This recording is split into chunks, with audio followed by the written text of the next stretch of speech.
Hello, everybody. My name is Daniel Shankin, founder of TAM Integration. I would like to welcome you to our conversation on HPPD, hallucinogen persisting perception disorder. It is Friday, December 16th, 2022. I'm really glad you're here.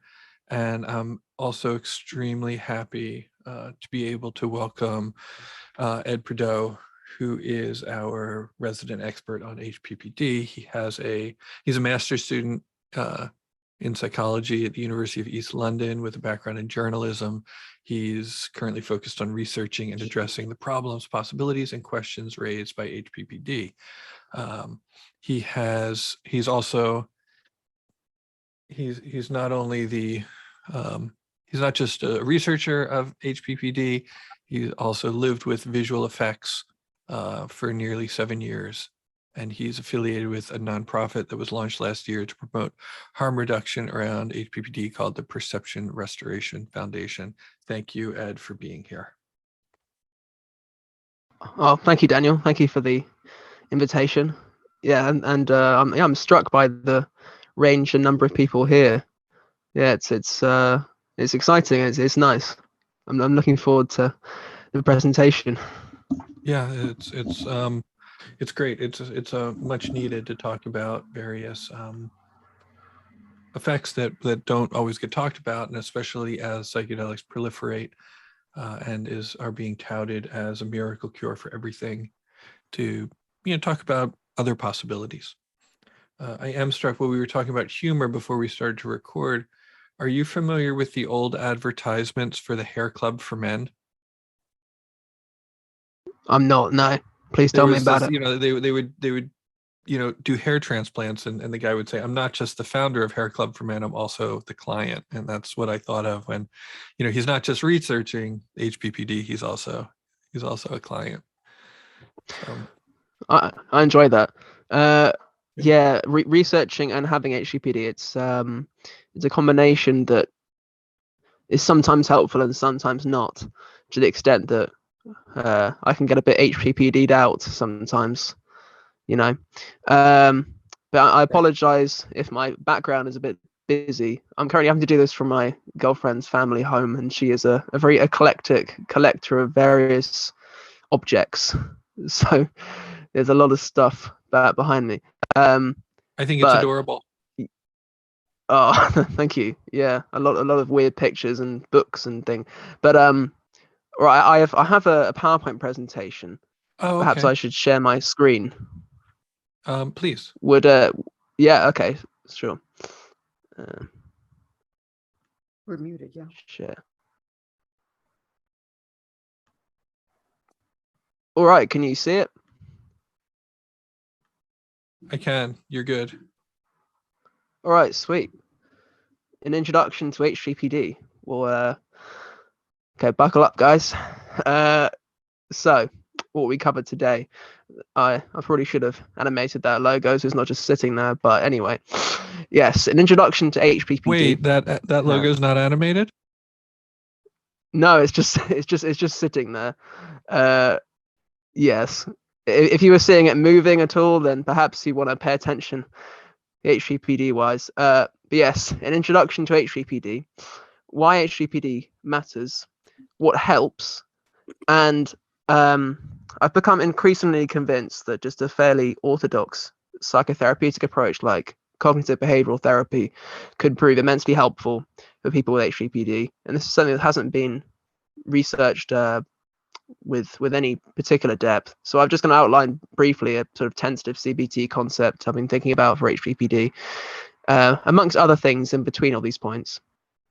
But my story. So here is a picture of me, age 17, on my 4th trip on 1-propionyl lysergic acid diethylamide 25, or 1p LSD, which I procured from an extremely dodgy grey market website called royalalchemist.co.uk. And this was a time in the wondrous time in the UK history before the passage of the Psychoactive Substances Act, when one could buy various psychedelic research chemicals for very low cost. So I bought myself some 1p LSD, and I was there playing a sitar because I was well and truly in my Beatles obsession phase, rocketing on 200 micrograms. And then shortly after this experience, I began noticing certain visual oddities that have, although they have declined in intensity, are still very much present and a part of my life. And I'll go into it in the next slide about what these sort of visual symptoms can be generally. And I exhibit basically most of the normal case. And it was quite disturbing, these visual effects, especially for the first 2-3 years when it was truly pretty intense. But after I graduated from university, I went into freelance journalism, and I've written for a variety of publications. I started out writing about music and history and culture, and then over time, I began writing more and more about the emerging psychedelic renaissance. And then in September last year, I decided to sort of go public with the fact that I have HPPD and make that my specialism. And then in January this year, I began a master's in psychology at the University of East London. And also began working in September last year for a non-profit founded by two HPPDers called the Perception Restoration Foundation, which has sort of been involved in organizing 2 research projects via the University of Melbourne and Macquarie University, which I can perhaps talk about later. Yes, the psychedelic renaissance, as I said earlier, that's what sort of got me to light a fire under my ass about why we need to talk about HPPD more. So, what is HPPD? So it stands for Hallucinogen Persisting Perception Disorder. It's a DSM-5 diagnosis. And it's worth noting that the DSM-5, or the Diagnostic and Statistical Manual, or the Psychiatrist Bible, doesn't necessarily provide a very good or up-to-date definition of HPPD. And so it's worth sort of pragmatically just defining how I view it at its simplest. What is the fundamental of HPPD? And it's basically when you take psychedelics and your visual perception is then changed after the drugs have worn off, i.e. whilst you're sober, and in ways that cause you distress and impairment. As with other diagnoses, it's the clinical distress and impairment that define whether diagnosis is warranted. And the first thing to say is that HPPD does not mean that one is on a never-ending trip, contrary to various headlines and news stories, and often the catastrophic thoughts of HPPDs themselves. If you take LSD like I did, you're no longer, although Daniel might have a different story along these lines, people can report sort of lingering sort of emotional and cognitive effects associated with psychedelics, but it seems these are rarer. But for the vast majority of cases, it is nothing like a never-ending trip, really. So HPPD is sort of centrally defined by a cluster of visual effects. Visual snow, which is essentially the perception of various grainy particles in one's field of vision, not unlike the static on an old analog TV. And visual snow and after images, which is when you look at an object and then look away, and this can either be negative, i.e. a negatively colored depiction of this object. It could be sort of, in my case, it could be like a stark, bleached, bluish sort of representation of an object that will hang long after you've looked at it, long after you've looked away. Halos, which is when you can look around. Halos can be around lights or around objects. You look at a light and there's a shimmer around it, which goes beyond what you might have seen before. But what I get, and what a lot of HPPDs get more really prominently, is halos around objects. Or you look at an object and there'll just be this blue shimmer, like an aura. And in my case, sometimes this was trimmed by sort of rainbows. There would be rainbows around objects, geometric patterns. You look at the floor, look at a blank surface, and then you start seeing paisley. Visual movements. I have had experiences, or many experiences, of seeing walls moving, of seeing cupboards and doors oscillating on their hinges in quite a lysergic way. And there is a broad distinction in the literature between type 1 and type 2 HPPD. although some modern researchers don't necessarily take this distinction too seriously, and it might go on to the sort of scrap heap of HPPD research as it starts getting taken more seriously. But nevertheless, type 1 HPPD describes a phenomenon in which these visual perceptual changes they're not an invested feature of just how one sees the world now. It's not like you're constantly seeing some degree of visual snow. It's not like after images are a daily thing.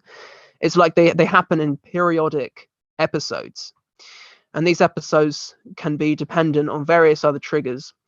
And then type 2 HPPD is when literally your visual perception is just different now.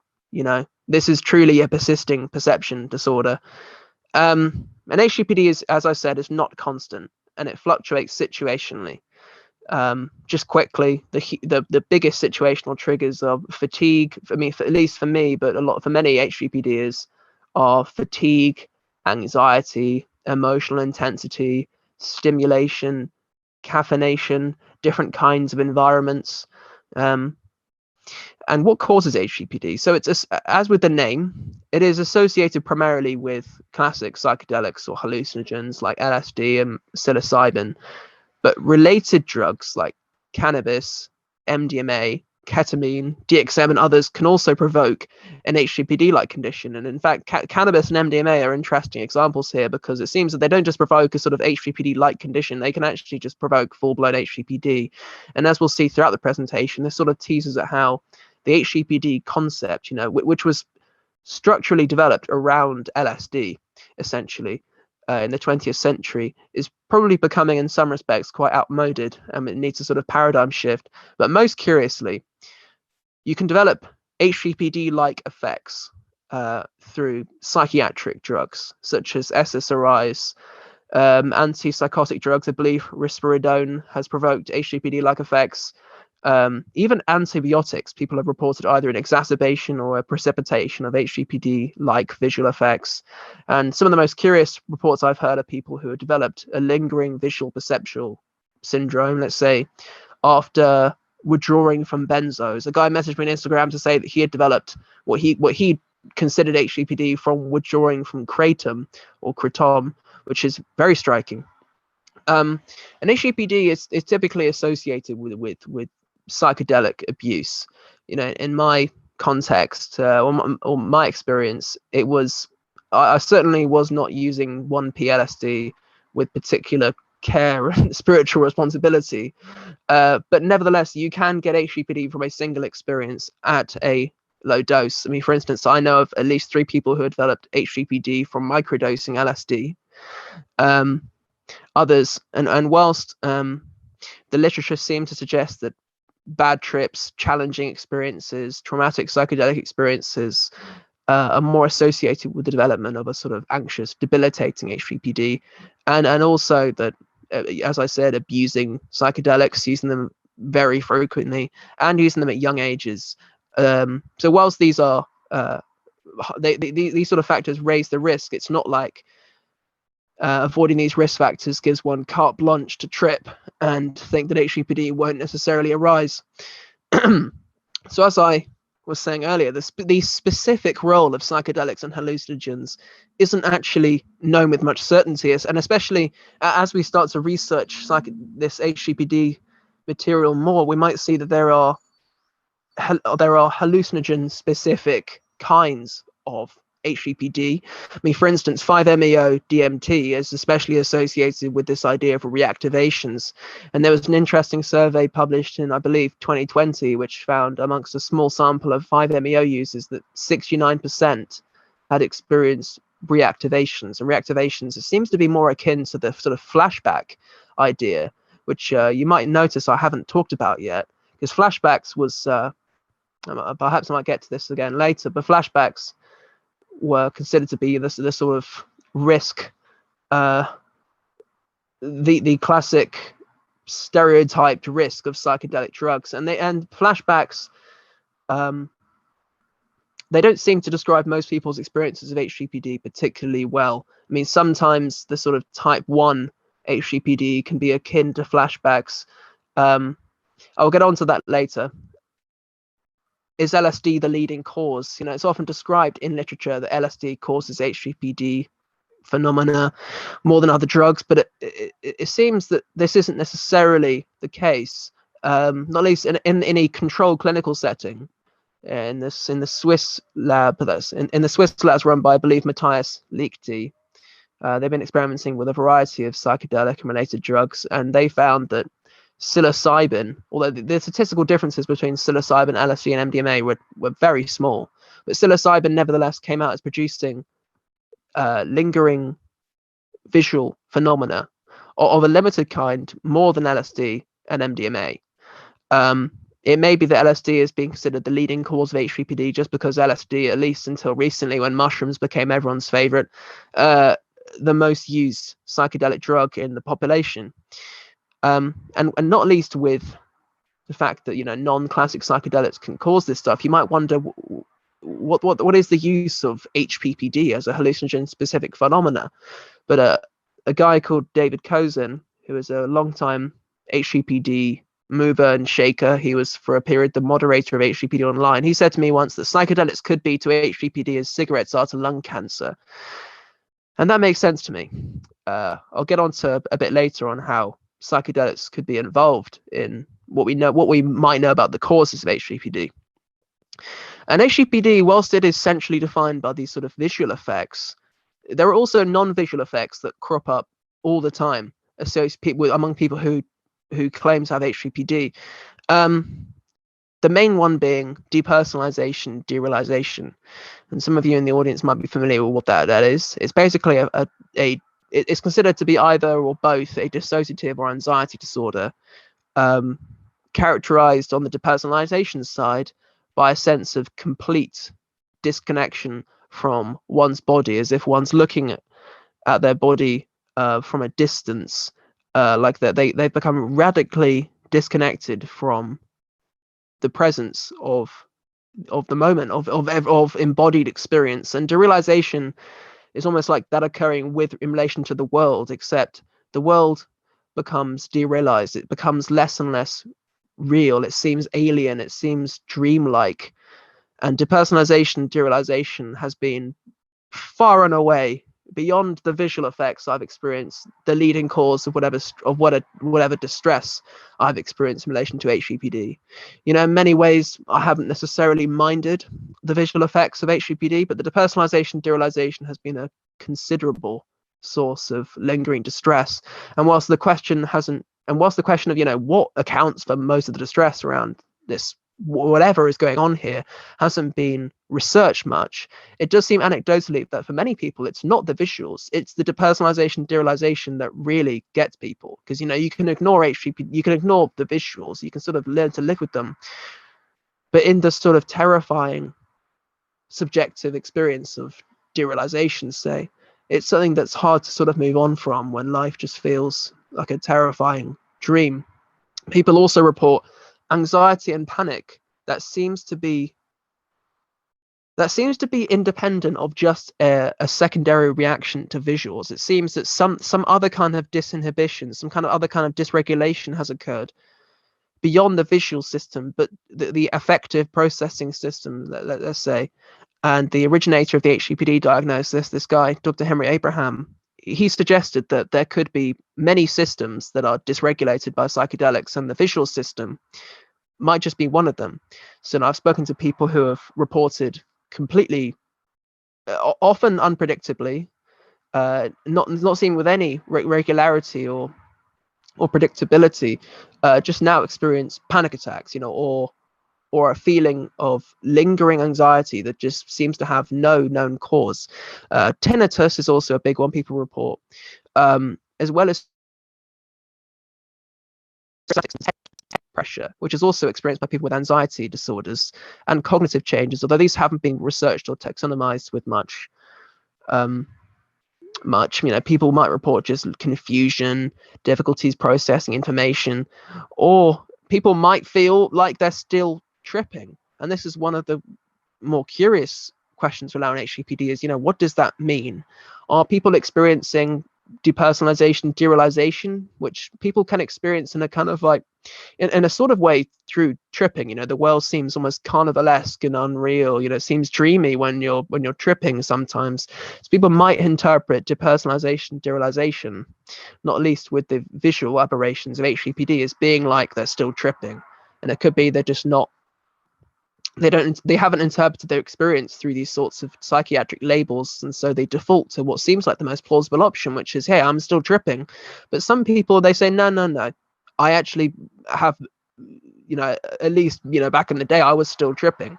And I spoke to a guy once who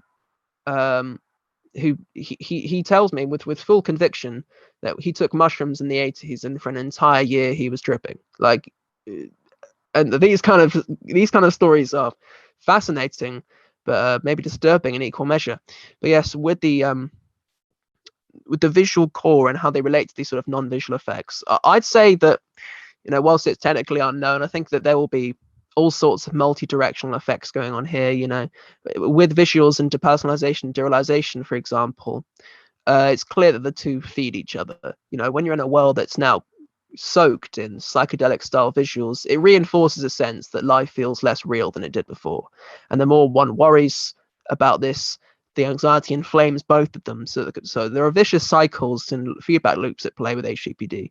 And here's a picture of Marty Horowitz, who is the guy that actually originated the term flashbacks. And he, interestingly, in his original 1969 paper, his discussion of flashbacks was not just consigned to what he called perceptual flashbacks, or people suddenly having the same imagery they had primarily under the influence of LSD, because he was based in San Francisco in the 60s. He might have been in the Haight-Ashbury Free Clinic, I'm not sure. But also what he called somatic flashbacks. You suddenly feel like your body does, that sort of funny body feeling. You can get tripping. And also I believe what he called affective flashbacks, the anxious, I believe he described anxious panic reactions, which almost could be a sign of some sort of post-traumatic stress condition. Something I'll also emphasize throughout the presentation is that it's really hard to separate HPPD from just the anxiety, not only because HPPD is, as a diagnosis, defined by distress, and therefore it's almost implicit that there will be some anxious component, but that anxiety in the absence of drug use is associated with certain visual phenomena. We typically just consider an anxiety disorder, so to speak, to be an affective or emotional issue. You feel anxious, but it isn't just as well as anxiety affecting your cognition, as with the sort of catastrophic thoughts, people might report confusion when they're really anxious. It also affects your visual system, because so people might report exactly the same kinds of visual phenomena: the visual snow, flashing lights, intensified closed eye visuals. And it seems from describing it from someone who's not an expert in the workings of this kind of like neurophysiological material, it seems plausible to me that it's related to sort of threat detection system, fight or flight, sort of dilation of your pupils can dilate and expand, let more light in. So it's almost about light sensitivity, and anxiety can therefore produce similar sorts of effects to HPPD. So what could be going on here? Physiologically, there could be a change in just the actual workings of the visual processing system. So the original HPPD disinhibition hypothesis, developed by Henry Abraham, described what he called an overexcitation of relevant visual neurons. So LSD precipitates an enhanced electrical signal. Describing this in lay language, again, not a neuroscientist. And what he said, it sort of causes a dysregulation in the visual processing system, so that it's no longer as able as before to filter out visual noise. So it's possible that things like visual snow and after images are the sorts of visual noise that, in the absence of the filters we developed through neurodevelopment, that we otherwise would have filtered them out. And psychedelics, that they decouple these filters, and perhaps through neuroplasticity effects, in making these sorts of cognitive and perhaps and perceptual systems. We're talking about visual information here, there'll be perceptual systems more malleable. For whatever reason, they just haven't perhaps set as they had before. Or perhaps you could describe it in terms of stress and anxiety. This is a suggestion of a few researchers, John Halpern, Arturo Lerner, and Torsten Passy. They describe that it's that psychedelic drugs are essentially arousal altering drugs. And arousal in their schema is deeply related to the visual system. And here I mean nervous system arousal, not sexual arousal. And as I mentioned before, HPPD is deeply linked to anxiety and panic, but also as we'll see later, it's related to other perceptual and sensory conditions that needn't have anything to do with drugs. There's the question of how common is HPPD. So sometimes you'll see it discussed that HPPD is extremely rare, or so rare as not to be a particular issue. But actually, the last prevalence study that was done in 2011, and the fact that it was 2011 perhaps goes to show just how neglected this topic has historically been. But Baggett and his colleagues at Erowid, they found that 1 in 25 of a sample of 2,500 psychedelic users reported some change to their visual perception that was so intense and disturbing that they were considering seeking clinical help, which is suggestive of HPPD.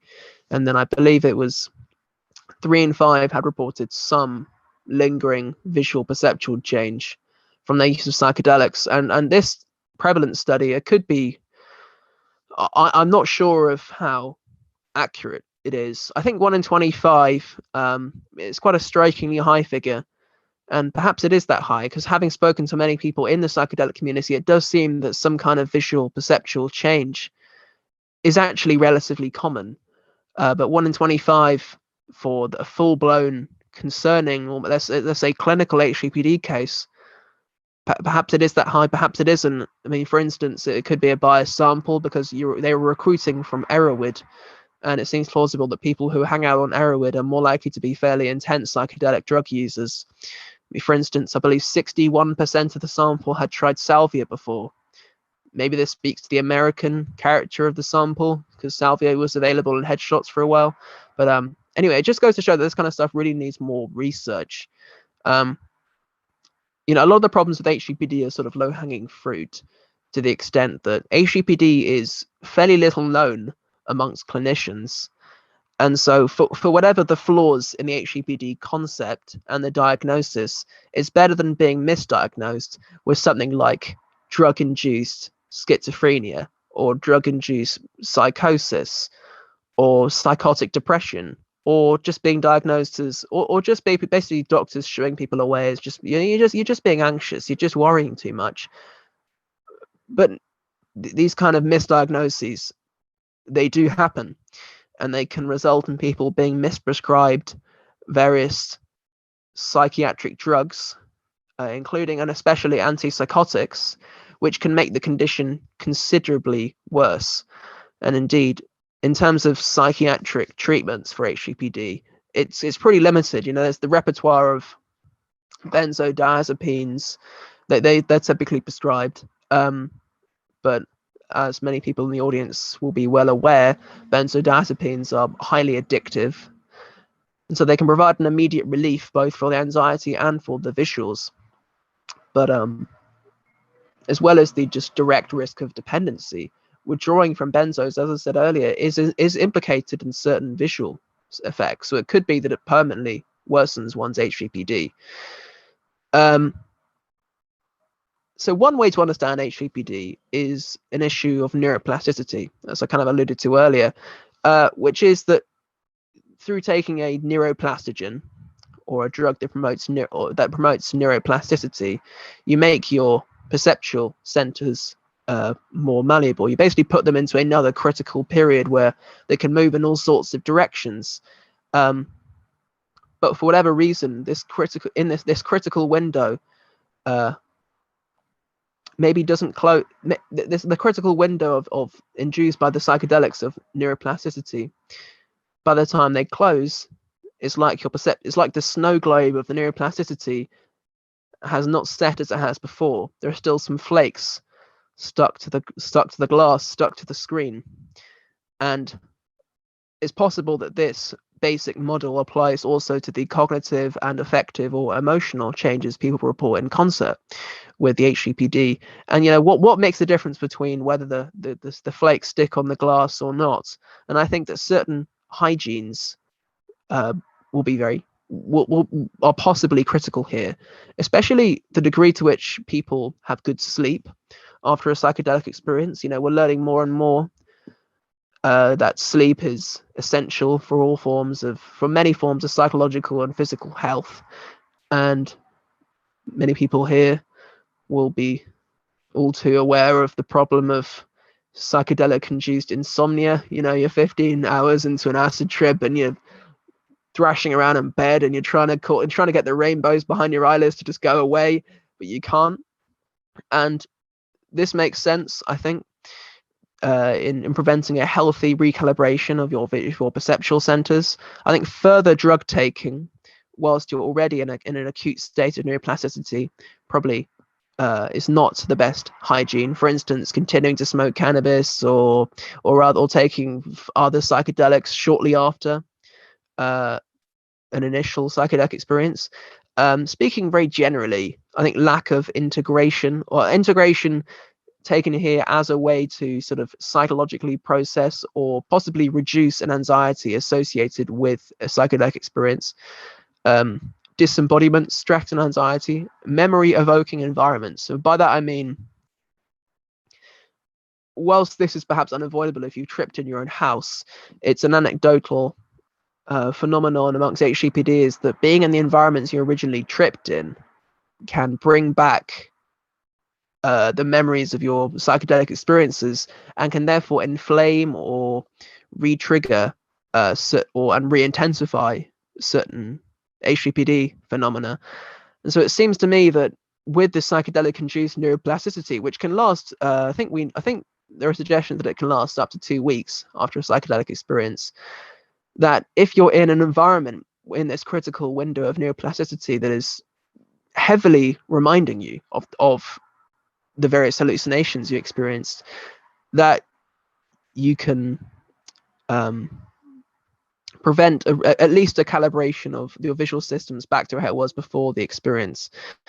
But critically, some kind of lingering visual, some kinds of lingering visual effects do seem to be fairly normal after a psychedelic experience. And you might have noticed that just the day after a trip, you might see a trail, maybe your phone keyboard still slightly melting, etc., etc.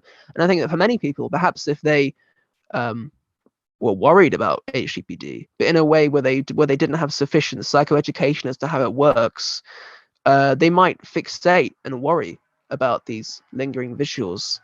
And I think that fixating on them whilst you're critically neuroplastic can actually possibly play a role in causing a longer lasting, more invested condition. So not everyone finds these visuals distressing.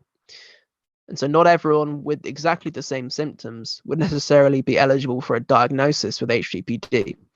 So two colleagues of mine recently found that the difference between distressing and non-distressing HPPD in their sample was a function of trait anxiety. Are you an anxious person? Are you a placid person? Are you prone to really worrying? Are you prone to fixating? If so, a new striking visual phenomenon for you, it might cause you to freak out about it a bit more. But negative precipitating experiences, by that they meant colloquially bad trips, and also lack of informedness and psychoeducation about HPPD, and therefore perhaps a greater sense of surprise and overwhelm when these visual phenomena first present themselves. And then in terms of those who did not have distressing HPPD cases, they found that a different trait, absorption, which is the degree to which people can become engrossed or immersed in internal experience, at its most at its crudest, the degree to which people can sort of trip out in the absence of drugs in their visuals. If someone who is high in trace absorption could listen to music, Daniel and I were talking about the Pink Floyd album Meddle. If you can crack on Meddle and Echoes is playing, and you just get so engrossed in it, you feel like you're high again, and you feel like you're having some kind of deep spiritual experience. Trace absorption could therefore be very helpful for someone who's experiencing these, basically to sort of go along with it and maybe see the positives or have the free trips. Visual apophenia. I've actually forgotten what visual apophenia meant in the context of the study. I should reread that. But prior awareness of HPPD was helpful because people could see what was happening. They could see that many people with HPPD recover. So, for example, there was a statistic suggested by Dr. Abraham, the originator of the HPPD diagnosis from 2001. He suggested that after 5 years, around 50% of the patients that he saw, and bear in mind these are probably fairly severe patients, not least to have gone and sought a psychiatrist, but gone and sought a psychiatrist when seeking one who knew what the fuck HPPD was very difficult. Around 50% of them completely recovered within 5 years. Maybe someone aware of HPPD and they either surface or in some detail was less likely to be distressed, which perhaps illustrates why sort of psychoeducation or raising awareness is actually very helpful. And so all this illustrates that anxiety reduction, over and above reducing the visuals themselves, could be really the way to go. Could provide the most leverage in terms of getting people's lives back together when they develop this phenomenon. And there are some really interesting case reports from the psychotherapy literature that are dotted around that you can read, which illustrate how in working with the therapist, people who are reporting essentially HPPD phenomena, or they're in the early 70s, it was described as flashbacks through muscle relaxation, through reframing the automatic thoughts associated with their condition. And I'll talk about this later in the context of CBT. Destigmatizing these visuals for themselves, normalizing them, nurturing an attitude of deep acceptance, cause not only their anxiety reduce, but also their visuals to reduce. And in certain cases, among the few case reports that have been published on this, some people's visuals went away completely, which is incredible. So all this to me promises how CBT, acceptance and commitment therapy, mindfulness could be really helpful for people with HPPD. And I would very much welcome research and more case reports on this.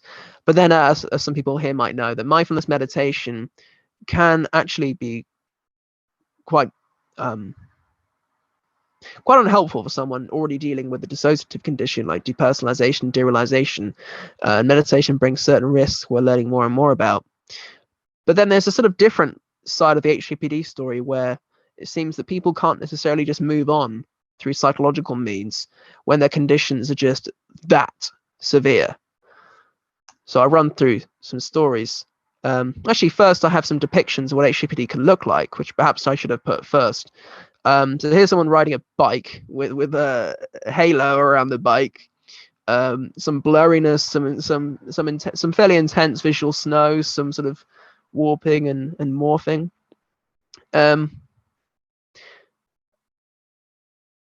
Hopefully you can see the sort of flashing colors and some slight geometry, or it's sort of I'm finding it hard to summon the words to necessarily describe what this person's experiencing on the rocks there. You can see the flashing, the visual snow, the rainbows, the shimmering.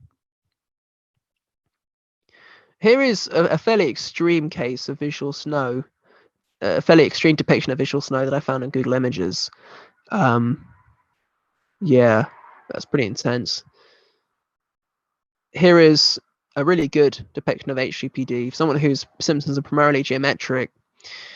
Yeah, as you can see, the after image of the impulse sign, just the complete saturation in layers of geometry. You can see halos around the street lights and the car lights. And here is a drawing taken from Dr. Henry Abraham's case notes from, I'm not sure when this is from, sometime in the 20th century probably. And this is an HPPD he saw who experienced anthropomorphic hallucinations of a demon in this case. And this is when on the more extreme end of HPPD, you do see people whose symptoms seem to overlap more with the sort of psychosis spectrum. And then here is it's from his case notes from 1992. You can see here this person's describing trails, which thankfully I've never experienced. They wave their hand around their face, and there's the classic trail. You can see the lamp on the bottom left. He looks at it, looks away, and there's the after image. Top left, dots. That's what they called it. They didn't have the name visual snow back then. And then the bottom middle, walking down the hallway, things like walls seem to move like in flux. And on the right, patterns bug me. He's probably seeing moving and melting or perceiving geometric patterns of some kind. So why does HPPD matter now? So yes, the psychedelic assisted therapy, HPPD, does stand as a risk certainly to be aware of, and it has occurred in two situations that I know of. Some of you might have listened to the Cover Story Power Trip podcast, and that described a few whistleblowers from the MAPS MDMA trial. And one of the people who whistle blew, so to speak, described essentially an HPPD-like phenomenon. And a recent case from someone who contacted me emerged via a Canadian psilocybin trial. In fact, the first psilocybin trial that was held in Canada. This person developed fairly debilitating elevations in their baseline anxiety with each dosing in the psilocybin trial, and towards the end of the trial, believed by the third dose, had noticed certain visual phenomena because they were insufficiently monitored. They didn't realize, what was going on. We don't know much about predisposition or how to sort of manage the risk epidemiologically with HPPD in trials. So it seems fairly unpredictable. It's a bit of an unpredictable beast. But the fact that these trials have such stringent exclusion criteria and screening, and the fact that many of the people in the depression trials especially have already tried SSRIs before, and the fact that SSRIs are also implicated in triggering these sorts of visual phenomena, it perhaps indicates that, especially because people in these trials won't be admitted if they've ever experienced abnormal visual phenomena, that they're precisely the people who are perhaps not vulnerable to HPPD. If they've never experienced any unusual visual phenomena before, if they didn't get them with SSRIs, then they probably won't with psilocybin. And so the question is, what happens when you start scaling out beyond the stringent exclusion criteria that characterized the current psychedelic trials, and then especially when the more rapacious actors get their hands on psychedelics and scaling to mass populations with cost cutting. I'm not an expert on what's happening with ketamine-assisted therapy in the States, but it seems fairly frightening. Rising population use. It seems plausible to me that naturalistic population use will be where most of the HPPD risk is sort of situated. I saw evidence recently that psychedelic use is at its highest for 40 years in the States. Many of the people tripping are doing so for sort of self-remedial reasons, so to speak, self-therapy. And one can maybe draw a broad correlation between those who are prone to anxiety, depression, and HPPD. It's a very tentative, broad association. So it could be that the kinds of people who are being sort of brought into the psychedelic culture now, more than they ever have been before, are precisely those who could be vulnerable to HPPD or a whole host of adverse effects. And especially among young people who may be at a higher risk of various complications, including HPPD. And, just fundamentally, why does HPPD matter now? I think it always matters to the extent that these visuals can be incredibly distressing. And to return to a sort of cliffhanger I left earlier about when visuals can be so extreme that you can't just attend to these psychologically, I'm brought here to the case of a man I've been in touch with for the last few years. Here is a photo of Glastonbury Festival in 1995, which is where this guy took LSD, and basically the day after his trip he noticed certain visual effects, and these visual effects have not gone away in 25 years. So here's how he describes the visual effects he saw when he first began noticing HPPD. After images lasted dozens of seconds and my entire visual field flashed like a strobe light around 8 times a second, perhaps worse than the visual issues were the intense feelings of still being on a trip. My thought processes were no longer linear. I felt like I was having multiple thoughts at once, thinking backwards, thinking sideways. This was further compounded by an intense anxiety and depression. My GP didn't really want to know and just put it down to depression. I was put on Prozac and this made me seriously ill. I drank a lot to try to cover the pain and would get blackout drunk 3 to 4 times a week. And indeed, this is a serious issue in the HPPD community. Abraham, the originator of the diagnosis, again, he suggested that something like 20% of the HPPD, as he saw, were alcoholics. Because alcohol is not only the only drug that people can sort of do without exacerbating their conditions like cannabis and further psychedelic use would, but it's something to bring down the anxiety, and the alcohol can bring down people's visuals temporarily.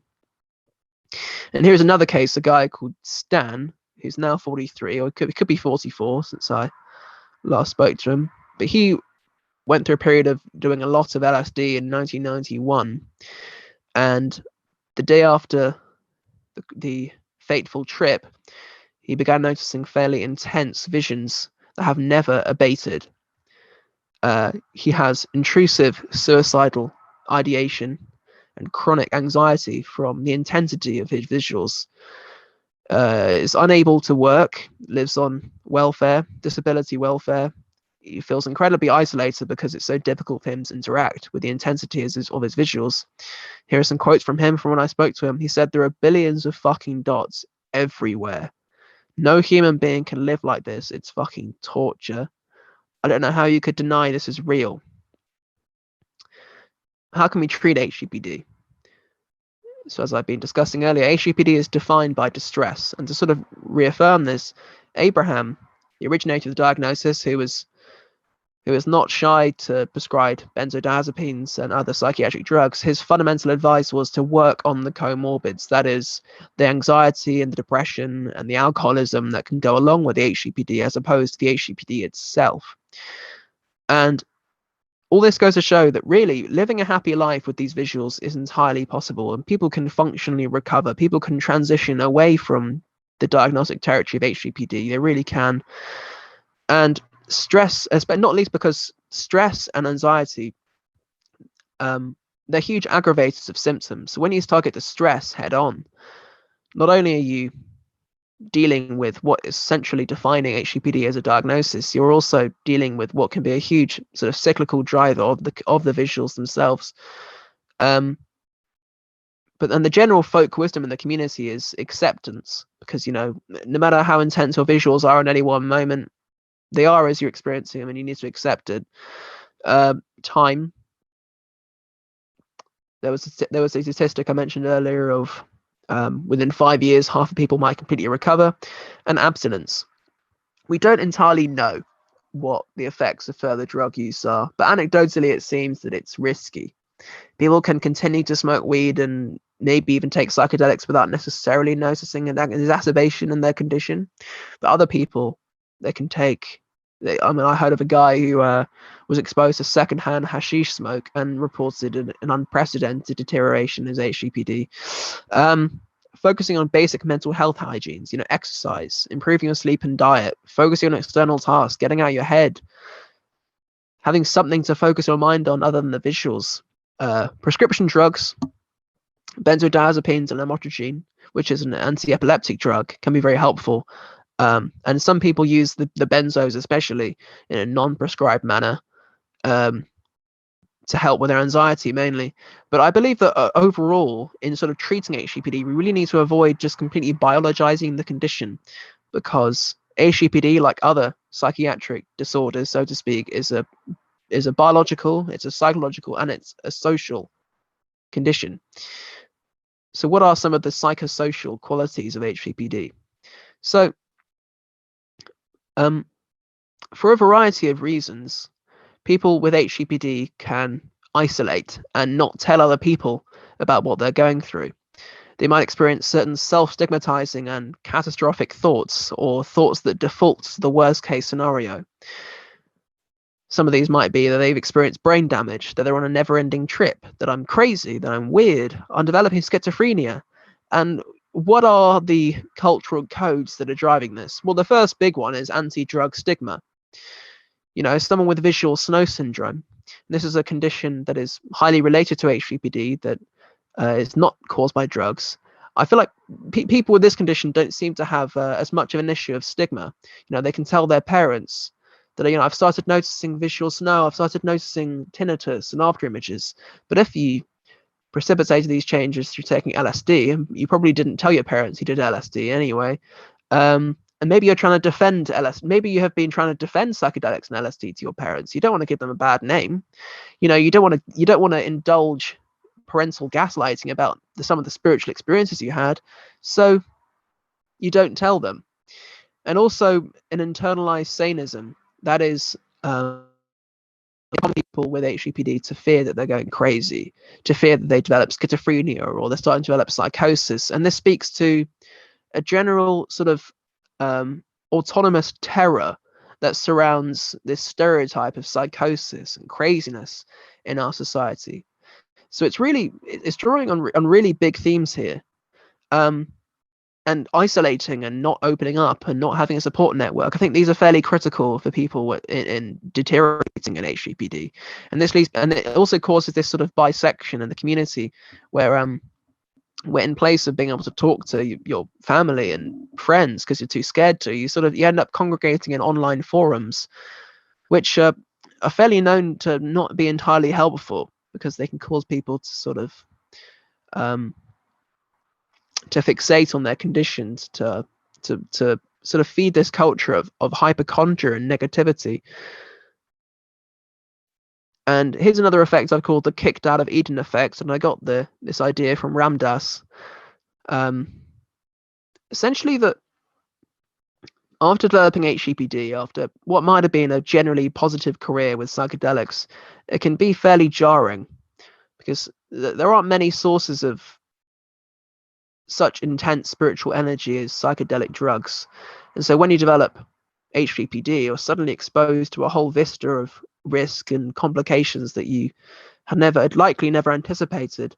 It can be very troubling for your sense of meaning, identity, spirituality, conviction.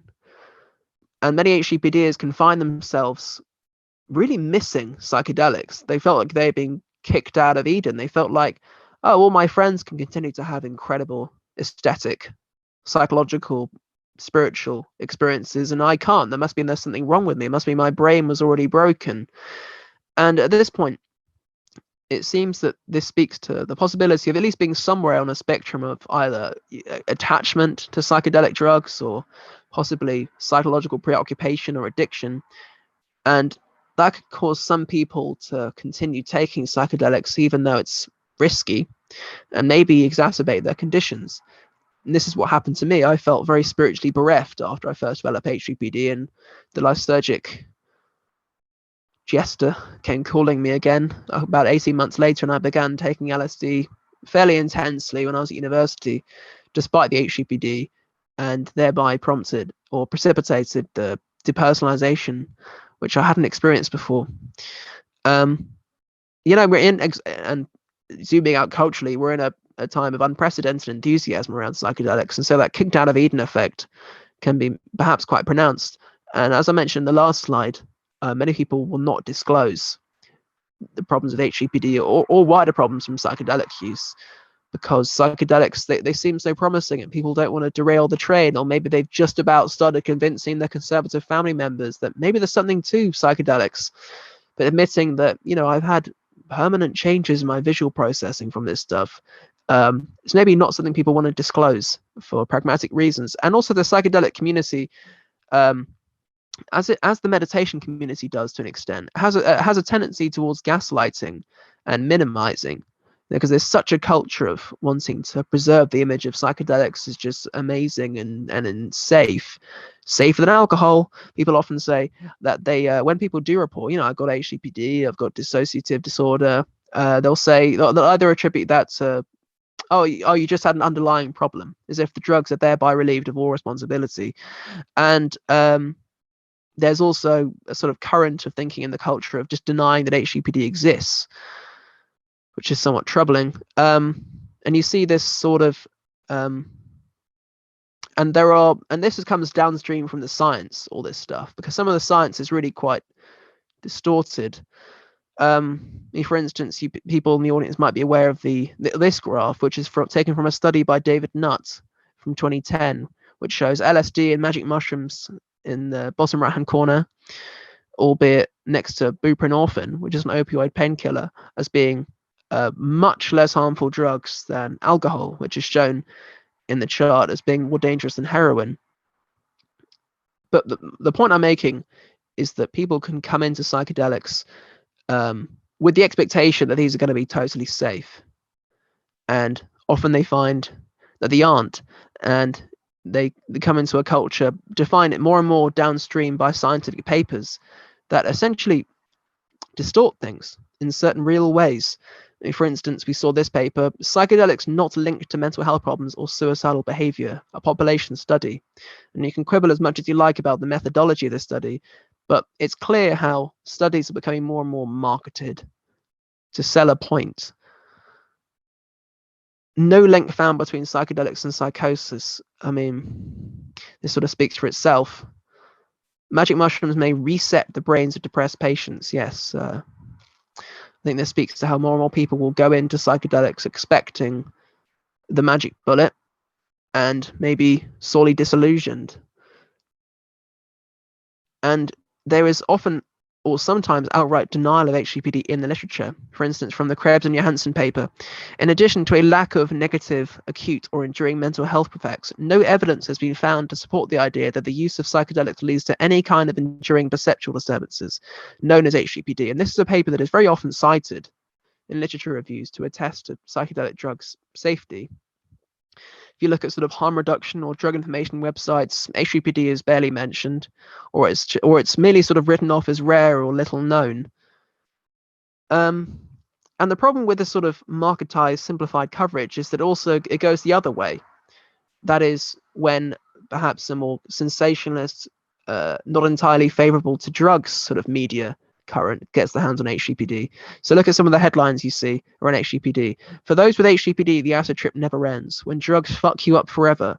The people who are tripping forever. The man who took LSD and didn't come down for 30 years. And so it's almost on both sides of the aisle. HPPDs aren't being listened to. You either have the naive psychedelic safetyists just telling them that no, psychedelics are completely fine. And on the other side, you see disturbing headlines like these that tell people that no, they've got to panic. They're constantly tripping. I think that a big part of the cultural low-hanging fruit here is destigmatization. So you might remember from the Bagot survey earlier that around 3 in 5 people from this survey reported some kind of lingering visual effect from psychedelics. And I think people need to talk about that more.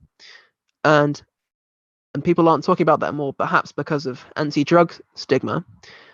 And I think that this is critical for harm reduction around HPPD because some people, perhaps those who are predisposed to anxiety, might notice what could be just fleeting, normal visuals after a trip and then freak out that they've done something seriously wrong, that this is the HPPD they read about.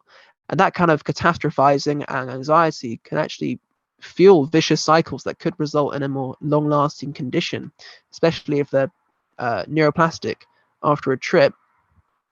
And that the fact that there isn't more of a culture of openness around post-psychedelic visual effects means that those with the more full-blown HPPD, they feel isolated.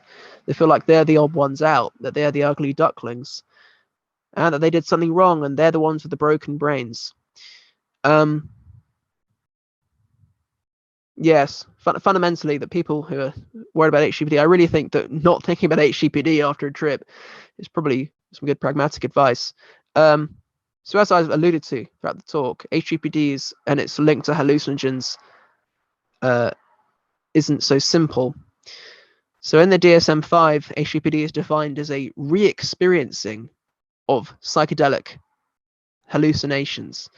But this isn't the case. People can experience visual snow, after images, these other kind of complications for the first time after tripping. It's not like you are re-experiencing a trip. And also, There are non-psychedelic causes of this condition, as we've seen, and that so we might want to encourage the sort of culture that's promulgated by an organization like the Hearing Voices Network, which essentially seeks to normalize so-called abnormal sensory experiences. So Hearing Voices Network focuses on people who hear voices. Around 10% of the population hear voices. Some of these people have been diagnosed with psychotic spectrum disorders, but people on the Hearing Voices Network seek to basically reclaim the epistemology of their experiences and define it in their own ways. And HPPD could be something similar, rather than giving in to the catastrophizing fueled by anti-drug stigma, that rather they might want to see how HPPD is actually, its link to drugs isn't so categorically strong. So I mentioned something like visual snow syndrome earlier, which has very similar symptoms to HPPD, but there are also overlaps with epilepsy, with migraine with aura, with anxiety and panic disorders, with schizophrenia, and with PTSD. So one question is, is HPPD, is it more drug induced, or is it more just drug infused? Is this something that's happened to have been precipitated by drugs? Does HPPD caused by LSD, say, does it sort of trigger a generalized cluster of possibilities with the visual system and other systems that's almost just slightly colored by LSD, but actually something much more generalized? And I think that generalizing and de-drugifying HPPD could be helpful for people to avoid internalizing anti-drug stigma. So here is a very blurry depiction of the overlaps of HPPD with other conditions. You might be able to vaguely see depersonalization, derealization, epilepsy, migraine with aura, anxiety and stress. Perhaps I can send that to people afterwards so they can read it more clearly afterwards. So the CBT concept. So as I've alluded to throughout, there are all sorts of catastrophic thoughts that appear with some frequency amongst HPPDs. The idea of brain damage, the drug's never worn off, they're scared they're going insane, they're scared they'll never recover, they think they consider themselves druggies. And what have I got a picture of Stan Grof here? Well, Stan Grof, I was looking for some kind of picture, but also that Stan Grof, he had noted that in his book from 1978, LSD Psychotherapy, he describes certain patients of his who developed lingering visual effects, and he advised a psychological process of reintegration, which isn't much like CBT, but I think it's cool to mention that he actually advised further LSD dosing for his patients, and he says that it was successful, but I'm not sure the specifics of what happened. Perhaps I should speak to him. But yes, so people with CBT, they can exhibit certain safety behaviors or behavioral patterns with their conditions. For instance, they could be prone to monitoring and checking for their visuals, checking if they got worse, checking if it's better, asking themselves in a kind of ruminative fashion, oh, is this visual normal? Is this one weird? Is this HPPD? So they could be avoiding environments that trigger them. They could be avoiding getting on the subway. They could be avoiding going into a big city because it's too visually stressful. Maybe they'll avoid going into dark environments because it's too intensifying. But these sorts of safety behaviors are precisely part of the anxious cycle of the condition. And some people have described HPPD almost as a visual tinnitus. The more you give in to the anxious beast of the tinnitus or the HPPD, the worse it actually gets. And this concept has been at least used implicitly in, I believe, 5 case reports, but I've got 3 here written down. And I described them earlier, but basically it was about targeting beliefs, getting people to stop automatically or targeting these destructive core beliefs around how HPPD now means they're weird or a druggie, promoting relaxation, promote processing the experience. And Genova from 2009, which I've put in bold here, that was probably one of the most fascinating case reports I've read on this, because the HPPD reporting client with their psychiatrist, the psychiatrist began noticing that the more they spent time with this HPPD, the more they began noticing how they themselves also experience visual snow, just that they hadn't necessarily noticed. And the more they got into a sort of transference-based relationship with each other in the room, the more they were able to sort of collectively go into the HPPD space together. And this was critical for the HPPD because it targeted this core belief of theirs that they were the weirdo, that other people would never understand them. And this HPPD experienced a reduction in anxiety and a reduction in visual symptoms, which is quite striking. So here is a diagram of CBT concept for tinnitus. So you have you hear the tone, you hear the tinnitus tone. It causes an initial spike in anxiety, and you might have certain thoughts like, I don't like tinnitus, it interrupts everything I do, it's a big monster. That causes more negative emotions that then fuel further thoughts. It feels anxiety associated physical sensations. It feels more evaluative thoughts. I'm going to be isolated, I'm never going to be normal. All in this vicious cycle fueled by anxiety. And something similar, I think, is going on here with HPPD. You have a certain set of visuals which might be inflamed by stress, fatigue, particular environments, being overstimulated, maybe being stoned, and that causes an initial emotion of anxiety. And if you approach your HPPD catastrophically, it will activate these destructive core beliefs. I'm weird. Oh God, my brain's so damaged. Oh God, I'm never going to recover from this. Oh God, I'm so strange. Oh God, I can't tell anyone. It feels this looking around the room, this anxious monitoring and fixation for the visuals. And that causes the anxious cycle of HPPD to be maintained. But on the other hand, if you approach HPPD situationally, that is, you tell yourself, hey, I don't need to worry.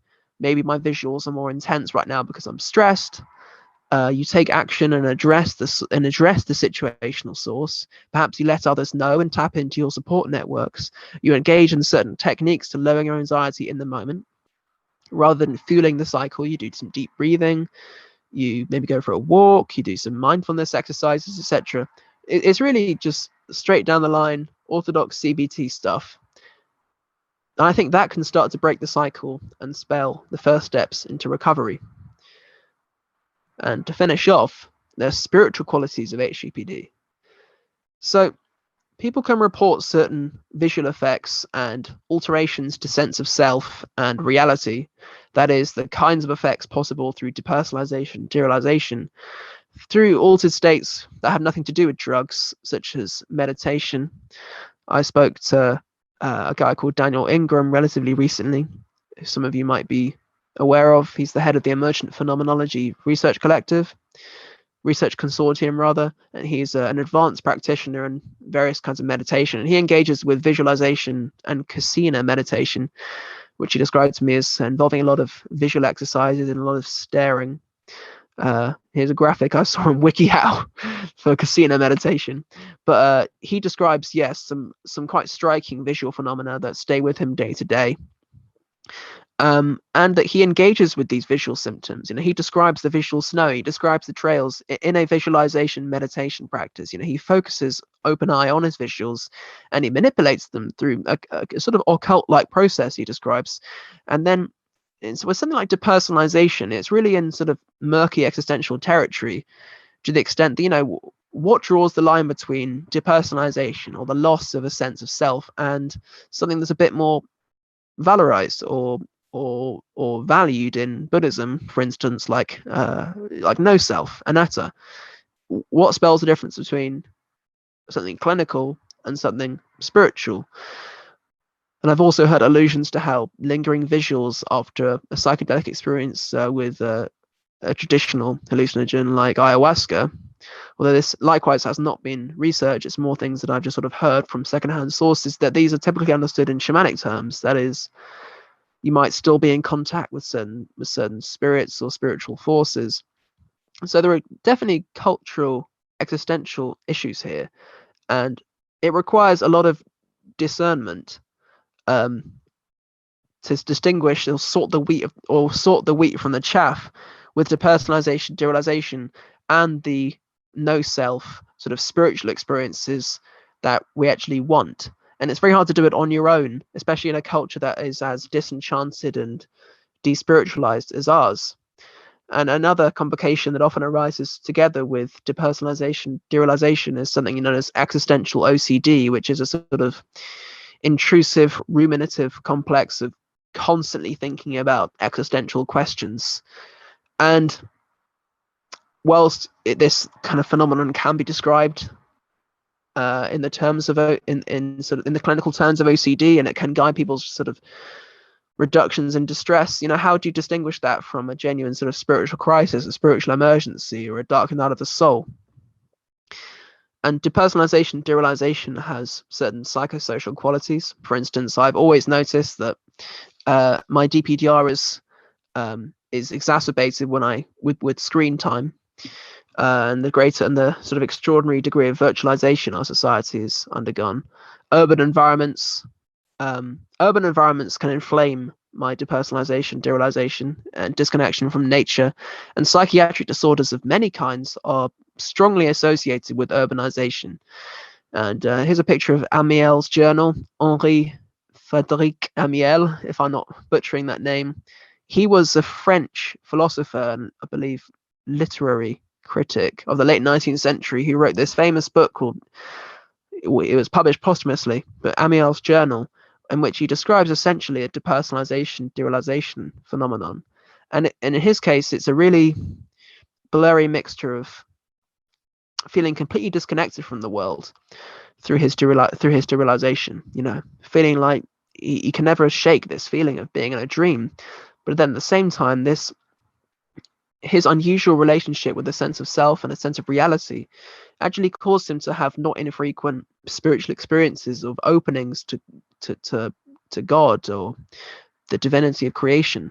So it's really complex stuff. And, more than HPPD or DPDR being biopsychosocial conditions, some people have suggested perhaps we need to start thinking them as biopsychosocial spiritual conditions, not least with the undeniable spiritual qualities of psychedelics. Just some quick resources. So the foundation I work for has an information guide and has a directory of HPPD specialists on the website. And a really good book on depersonalization is Overcoming Depersonalization and Feelings of Unreality, a self-help guide by Elaine Hunter, who is the UK's leading expert on DPDR and a clinical psychologist. So that brings me to the end of my presentation. I hope I hope I didn't sort of bang on too much, but there. I believe you banged on just the right amount. Oh, great. That's what I want to hear. And you really made me think of, I really appreciate it. So thank you.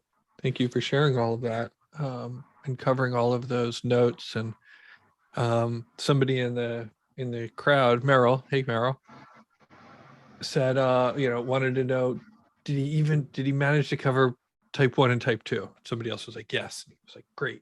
So the gallery is appreciative.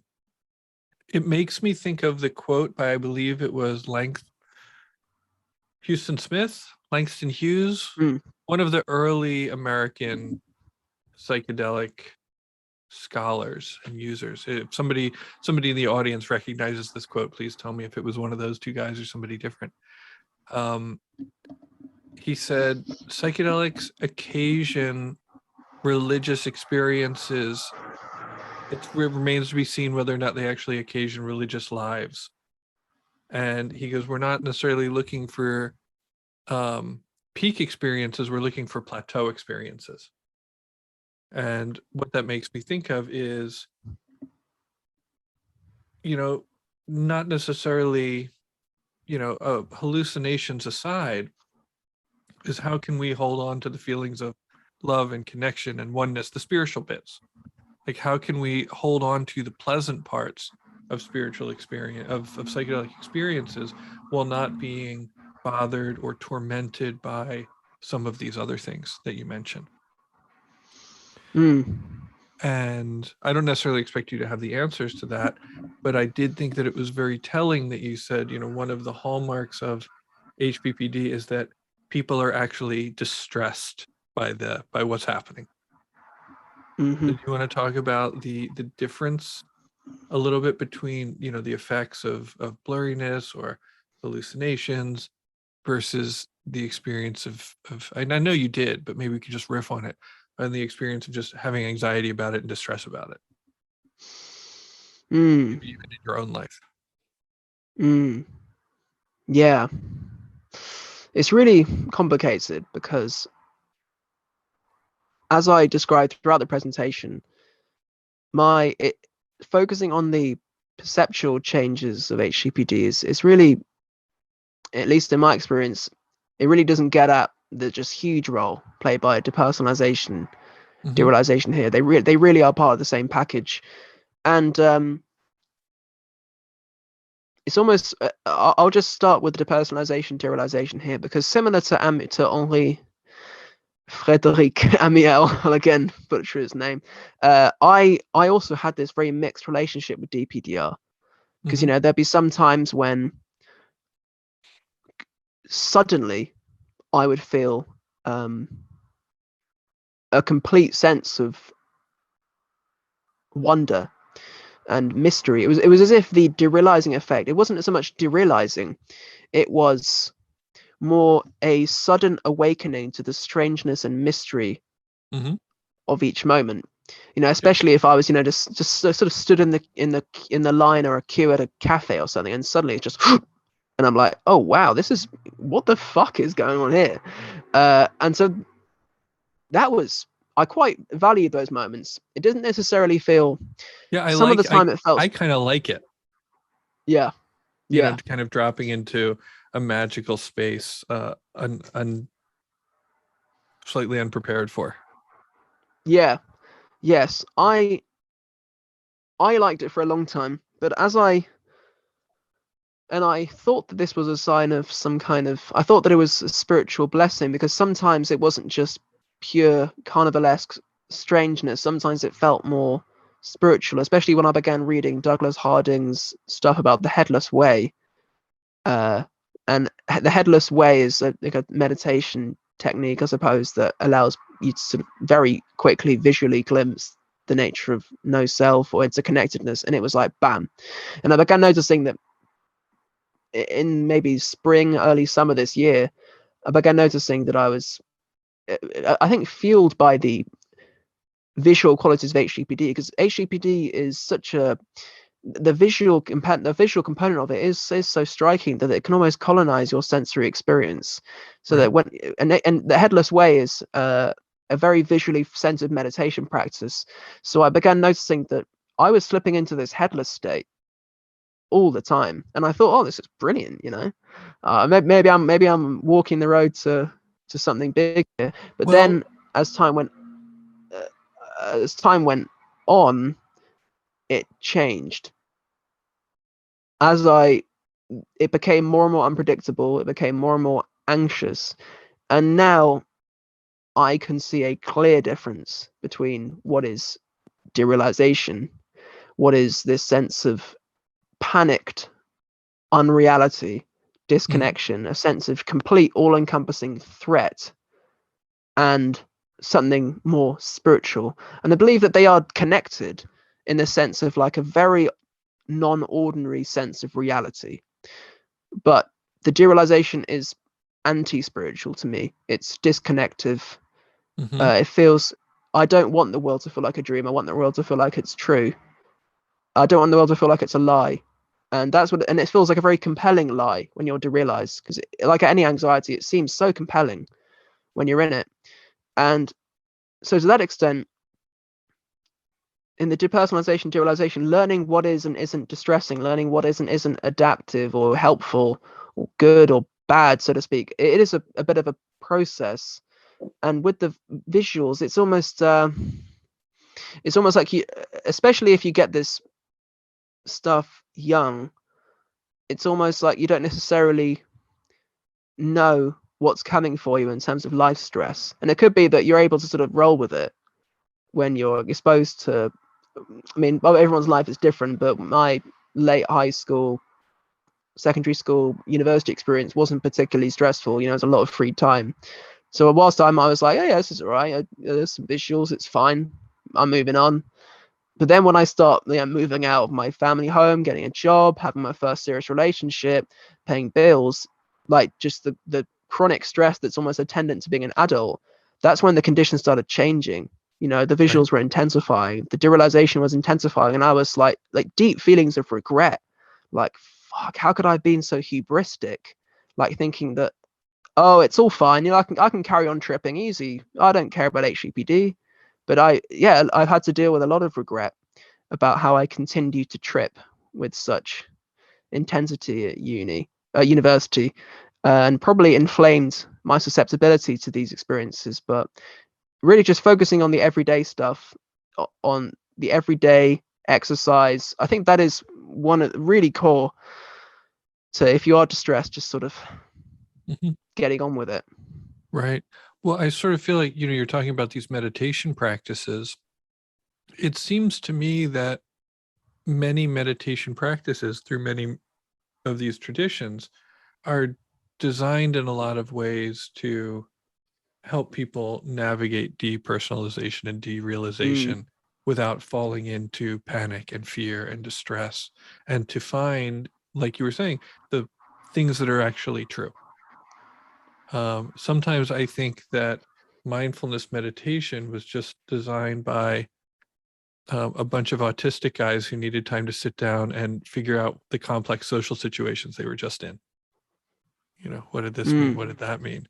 And I think that, meditation practices and rituals are often designed by the quirky, by people with quirky minds.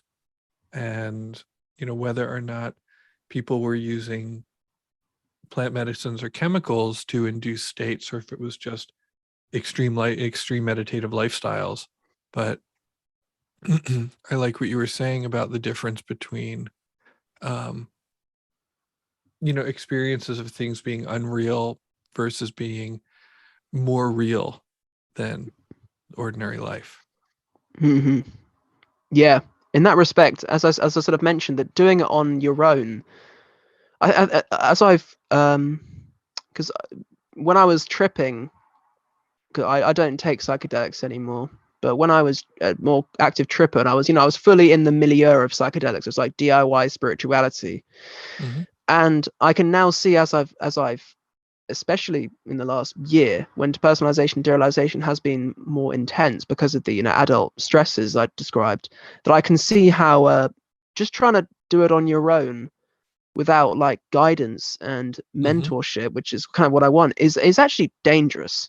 Religious states of consciousness, I like Carl Jung. I like Carl Jung's just emphasis on how these sorts of states of consciousness are actually they're dangerous. And I think depersonalization, derealization is one of these well-known risks of like completely unguided, untutored exploration in spiritual states of consciousness. And I've been looking lately a lot more at like at just the sort of Judeo-Christian tradition, whereas my explorations have always been like Buddhism, but it has felt a lot more grounded, because I live in Brighton's full of churches. It's a lot more recognizable. So having that cultural familiarity to sort of guide whatever spirituality I have has been directly helpful for dealing with derealization. Right. And I do think that it is really important to notice this, doing it alone versus this community aspect. And can you do it in real life with real people, or do you have to do it on forums? And how are we able to talk about these things? I talk to a lot of people. Often they are like long-term psychedelic users, like people who were using psychedelics before they had, mainstream appeal, and who grew up, maybe younger, having to hide it, having to worry that they were going to get in trouble, they were going to be judged, and there were all of these negative associations that newer folks aren't used to, and just the distress of that, the distress of having to hide a lifestyle, even, regardless of what the effects were. And then to have that compounded with, oh, I'm still seeing trails, or, oh, I still feel a little weird and I can't talk to any, imagine not being able to talk to your therapist about it if you even had one, for whatever fear, versus what's possible now, and even more possible, because of your work. Uh, and to kind of look at this stuff beyond the, the headings, the newspaper headings you showed us were very lurid. And so they were sort of emotional and fantastic, and to sort of kind of separate the myth from the reality is really probably very helpful for, I'm sure there's people in this chat who are like, oh yeah, that I can relate. Oh yeah, I can relate. And yeah, do you want to say anything about that? I have another question that yeah. we'll get some from the crowd. Yeah, I mean, I was reminded this again today when I saw that maybe it was today or yesterday that there was a European Parliament hearing on psychedelic assisted therapy for what they call brain disorders. And this speaks to how so many problems to do with the mind are reduced to the brain. And I think that HPPD is an exotic case of this, where it seems like, yeah, the brain is, of course, this is the functional unit here. It's, you've taken a drug and it's altered your brain's visual system. But really, it's so just irreducibly social. Mm-hmm. Like, I would bet £1 million, $1 million, that my experience of HGPD would have been far less isolating and distressing if I had parents that I was able to talk to about psychedelic drugs, Mm-hmm. and where I didn't, and where I lived in a culture where psychedelic drugs weren't, at least 7 years ago when I was taking that stuff at secondary school, weren't instinctively stigmatized. It's obvious. And so a lot of harm reduction, so to speak, is just, I have a lot of criticisms of the way the psychedelic renaissance is being led, but one of the huge benefits is, oh great, I can finally talk to my conservative dad about psychedelics. It's amazing. And he's like, oh yeah, Ed, he sometimes WhatsApp me and goes, oh Ed, I heard about this new study, and it's amazing. And we can talk about HCPD now. So yeah. The deep, there's deeply held stress in the body for some people around stigmatization and having to keep silent, and sometimes also the terror of feeling like you're doing something wrong. My other thing, so a few people mentioned that there are therapists, they work with people. And can you expand on a couple of things that, let's say you're working with clients who report things that sound like HPPD. What do we suggest? Oh. How do we, show up for them?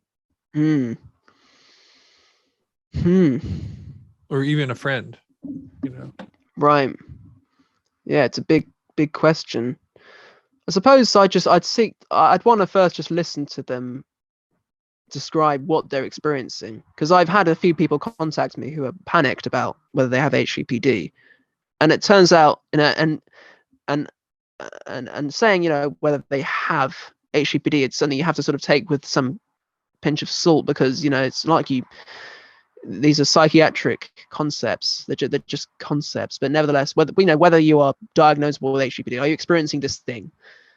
I've often had people contact me who actually aren't, but because HPPD is not particularly well known, or it's not particularly well characterized, people will see this thing and that seems to make sense of their experience, and they actually aren't. So it might be the case that people actually aren't experiencing this classic symptoms one would associate with HPPD. Well, then, okay, and then I'm going to ask a different question. What might be a lookalike? What might be something that somebody has that they think they have HPPD, but it's actually this? Oh, so I had a guy message me recently who said he took mushrooms 6-7 months ago, and he started noticing that when he goes to sleep, he started noticing he has like hypnagogic hallucinations.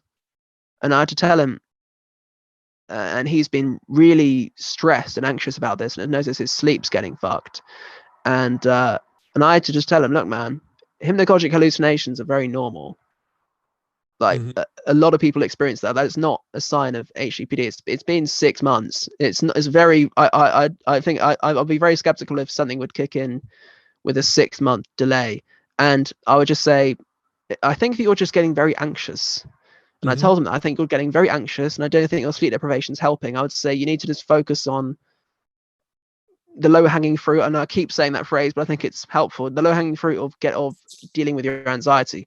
And that's what I told him. I had someone else who told me that that they were experiencing depersonalization, derealization very intensely, and also intense anxiety.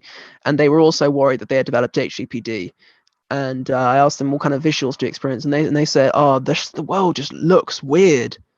And I said, can you provide any more detail?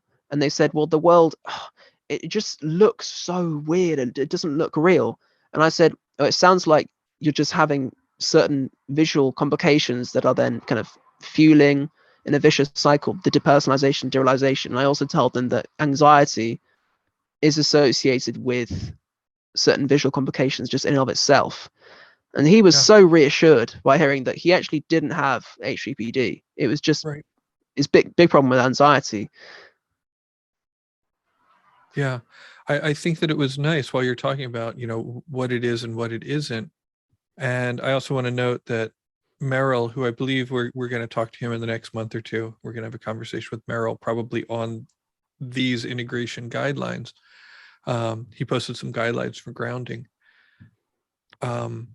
But you said, visual is most common, and then auditory and somatic.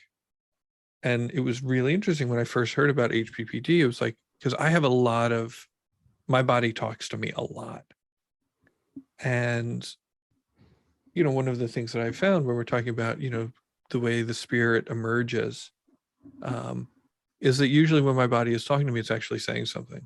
And so it seems that in my psychedelic use, I've opened a doorway to communicate with parts of myself that actually have things to say. And, if I listen to them, it reminds me to, it's almost like a guidance system. And that seems different than what we're talking about. And so I can understand how people would initially think, oh, I have persistent hallucinations. And it's like, well, it's kind of a hallucination, but it's kind of also just, my inner child asking for more attention. And it's interesting to kind of note the difference. I'm wondering if people, because I do have to end like right at the hour. I would love to get like at least one or two questions from the audience. How do you feel about that? Sounds good. Cool. Sounds great. Audience, Sandra, did I see you raise your hand?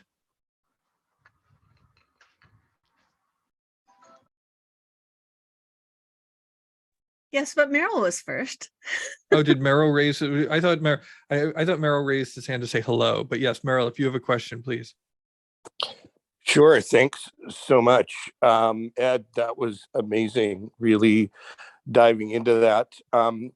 I'm more familiar with HPPD as people approach it, specifically from using 5-MeO-DMT, and which can lead to a lot of derealization, depersonalization, as you were talking, as opposed to just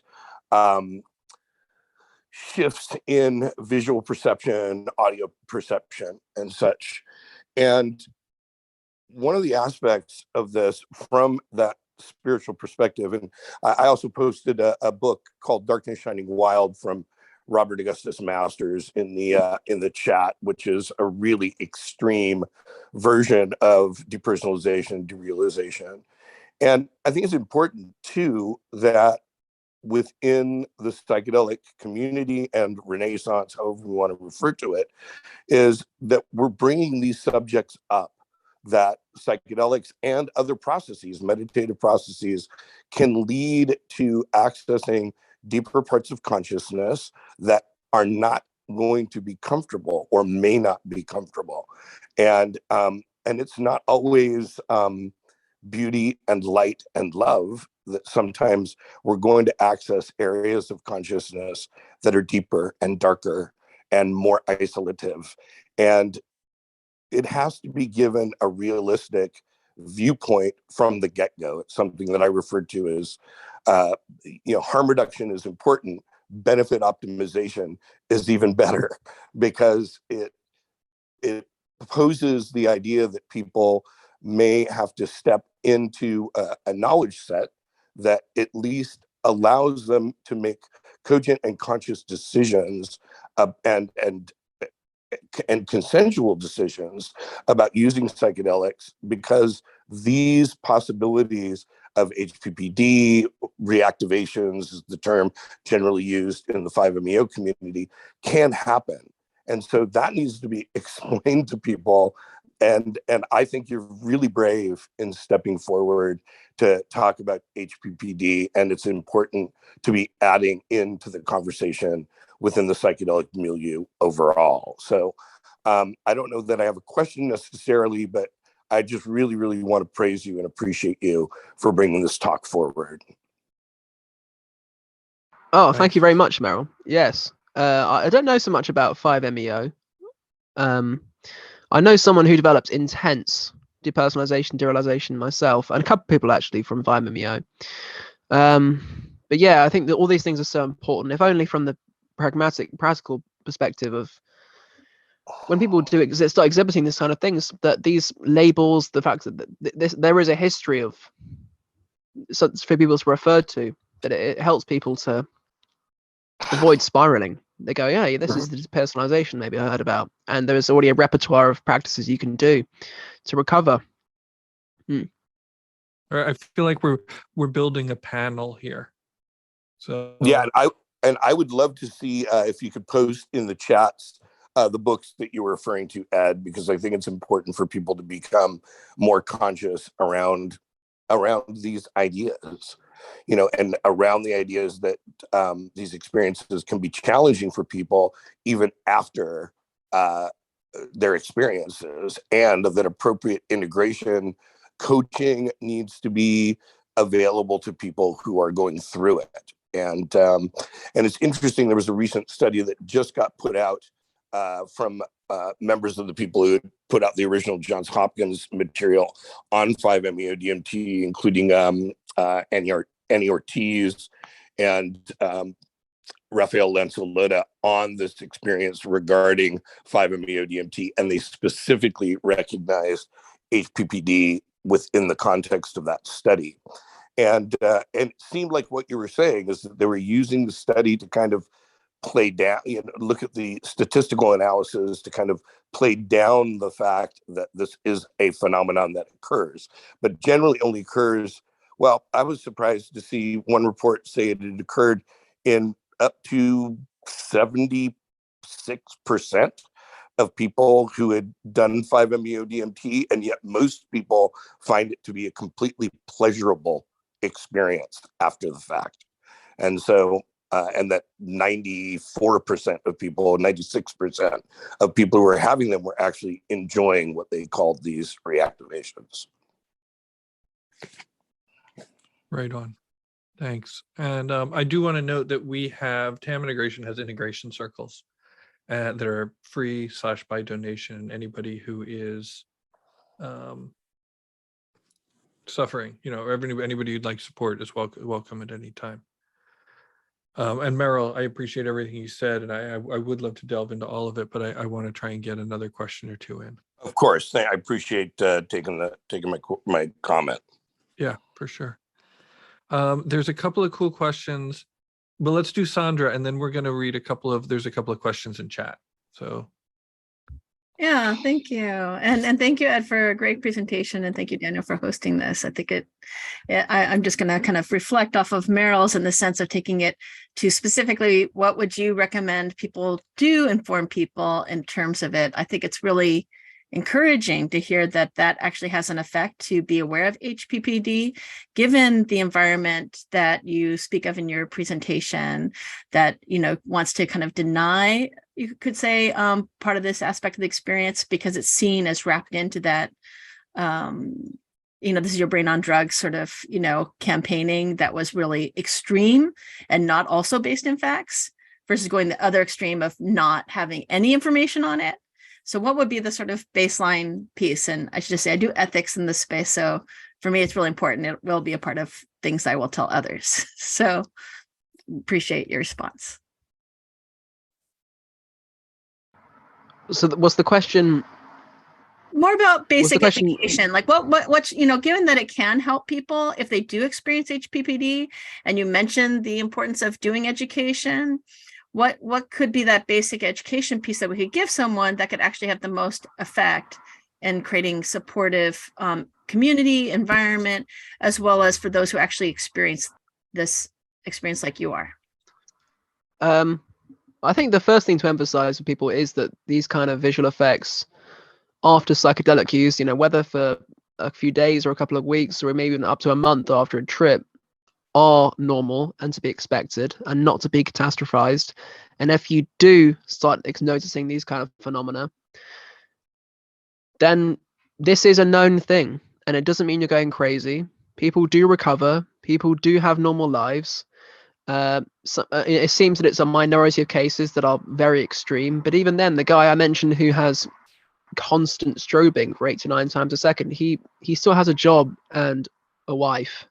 He's still able to keep some kind of life together. And then I just say that I think it needs more research to corroborate or maybe even falsify my CBT concept, but paying attention to triggers of the anxiety, especially the anxiety visual cycles, I think are critical. That the anxiety itself is often the problem. Yeah, and that I suppose, that would be it, that attempting to normalize and destigmatize these things. And also I would be curious to see more conversations just in the public domain outside of psychedelia about their non-ordinary sensory perceptual experiences. I want to see a broader cultural opening to just the weirdness of perception. When I saw the statistic that 10% of people hear voices, that's insane to me. And we just ordinarily associate voices with psychosis and schizophrenia. And I think the same dynamic would be at play there. So if someone starts hearing voices unexpectedly, they might go, oh shit, I'm going psychotic. But actually, if it's more normalized and destigmatized, people are less likely to get into the anxious loops that might cause an actual mental health problem. So it requires probably a broader cultural renaissance to the weird, I suppose, one way to put it. Thank you. Really appreciate that answer. I feel like my voice is your voices. There's Michael. Will you read your question out loud? And this maybe will be the last one. Will you? Oh, sure. Yeah. So my experience, I'm grateful that my HPPD was not that severe. It caused a lot of distress, and I started, I guess, talking to some people who caused me to do like my own little CBT, and I reframed it as an opportunity, like a healing opportunity. And then I started understanding more deeply what it was, which for me feels like a breaking open of old trauma, like an opportunity to go on a healing journey where I have a sensitivity where the HPPD is kind of like a gauge of underlying stress. And so then I need to seek out ways to co-regulate, to self-regulate, to do embodiment practices, contact improvisation, things like that to heal my life. And that related to what you shared, Daniel, where like you're much more in tune with your body and your body speaks to you and that channel is open. So I was curious about HPPD less as, grateful it's not too intense in my case, but like that conversation and connection and self-understanding that it opens. So not pathologizing it really. Yeah. I'm not sure exactly where the question is, but it's just like wanting to open up that conversation a little bit. Yeah. Thank you for that, Michael.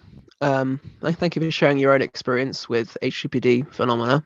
I think that it's actually something I wanted to mention. Perhaps I forgot that is one way to maybe even find an application for HPPD, is that you now have essentially in some sense a different dimension as a signal of anxiety, exactly as you mentioned. I notice, pretty clearly that if I'm in a very stressed state, not only do I get all the ordinary symptoms associated with stress, and also I have eczema, so I start noticing eczema.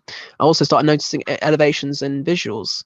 So it's basically just a sort of an extra visual dimension to the stress warning system, and that can be helpful or not helpful. It could be that someone goes, maybe someone isn't necessarily aware they're stressed, but they've noticed an increase in intensity of the visuals. They could go, why is my arousal, why has my anxiety been elevated? And they could maybe pay attention to that. And then, with the broader opening process that can be attendant to HPPD, I think that's right. And, I've spoken to a few people who are very grateful they got HPPD, because it, got them to stop taking, or in many cases abusing drugs. It's almost like just a sudden break, hitting the brakes on what might have been an intense period of drug use that culminated in the HPPD. And then also that sort of dealing with HPPD, especially if you're young and recovering from it and restabilizing, it does take an incredible amount of work and psychological and independence. So almost in common with lots of psychological sort of problems, the process of recovering, it is quite a journey, and you learn a lot of skills on the way. One of the co-founders of the PRF, he likes to cite the Stoic phrase "amor fati," love your fate, and I think there's something to that in relation to HCPD. But as someone mentioned on the chat, it's a shame that the communities around HCPD right now on the forums are often so unhelpful for people. So I'd be curious or keen to see in the future actual healthy, encouraging community for people to make sense of and process their HCPD, rather than being sucked down into hypochondria and negativity, which is so often the case. Yeah, thank you. I want to add one more offering on the same topic. So after like several months after I had HPD, I had an ayahuasca journey, and I tuned into the HPD and I asked the medicine, "What is this?" And I started hearing all these internal, like kind of suppressed, almost haunted voices, like internally. And my understanding was that these are unexpressed emotions, things that aren't communicated. So maybe on a deeper societal level, like why do some people get HPPD, some don't? Looking at mind-body conditions and like maybe what parts of us aren't expressing and what gets bottled up as communal beings where we need each other to co-regulate. And so there's like a non-co-regulation happening where that stress, the collective stress on a bigger, larger scale kind of is manifesting as these symptoms that people are having. So, you know, just an idea. I actually relate to that a lot. I feel like I feel like we're noisy, chatty beings, and we spend a lot of our times trying not to listen to those parts. And that part of the reason that people are taking psychedelics ceremonial and therapeutically now is to get in touch with those. And so it doesn't surprise me that there's parts of us that are kind of pulling on our coattails, like mom, mom, mom. And, you know, as far as like tinnitus, for example, like in yogic traditions, tinnitus is sometimes believed to be Shiva's drum, or the buzzing of bees that surround the goddess. And so by actually listening to the buzzing, you're starting to tune into sacred sound. So I appreciate you saying that. And I think we're gonna squeeze in one last question. Chris, you had a bunch of questions. Can you maybe distill, Chris Farrell, do you want to maybe distill the essence of what you were asking, and we'll end with you? Sure. I asked a few questions, and I guess they're just kind of ruminations that I had during your talk. I think so I had a few of them. Let me scroll up. Have you ever found any correlation between these and like visual floaters or anything like that? Like material image or anything like that? Yeah, that is considered to be one of the symptoms of HCPD is floaters. I sometimes termed as just floaters or maybe intensified floaters, but really this has never been, that symptom in particular hasn't been particularly researched. And to me, I have some skepticism around the idea that HCPD would result in an elevation of floaters, especially because floaters are very normal. And I wonder whether at least a lot of people who are freaking out about floaters with HCPD might just be worrying about all sorts of visual phenomena. Maybe it's visual phenomena they otherwise hadn't noticed or invested much emotional energy into, but now, because they have HCPD, they interpret everything potentially anomalous as being a source of concern and worry. But maybe there are common mechanisms at play, so I really don't know. But so there is an anecdotal connection, but whether it really speaks to HCPD or anxiety isn't necessarily known for sure. Can I ask a follow-up to that? You both have 1 minute. You got 1 minute, 1 minute, 1 minute. So could that perforate or like create like a hallucination, like a bird flying out of midair, or a bat or something of that nature? Could floaters do that, did you say? Yeah, like the relationship between having that sort of what you were saying, like that collectivized sort of perception of the floater or something of that nature, like taking the cumulative experience within yourself. Could that kind of like create something like a bird flying out of midair? I assume this is in relation to a personal experience. I don't know. I mean, anything's possible, not least after I saw that someone, that people see anthropomorphic, zoomorphic entities with HPPD. So I think it's perhaps possible. I don't know. I'd have to sit down and spend some time studying and reading the case you describe and ask some people. Sure. All right. Thank you so much for your time. Excellent, everybody. Thank you all so much for coming. Deeply appreciated.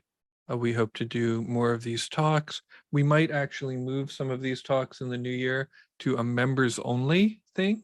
So we have a members option where you can support TAM integration, our free talks and our integration circles for $15 a month or $150 a year.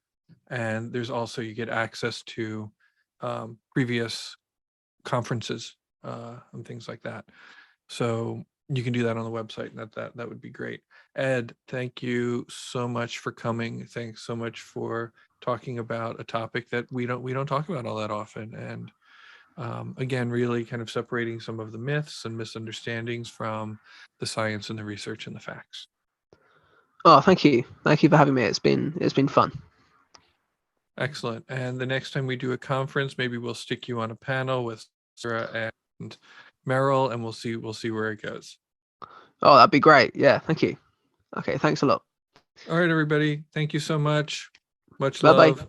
I hope you have a wonderful weekend. Thank you. Bye-bye.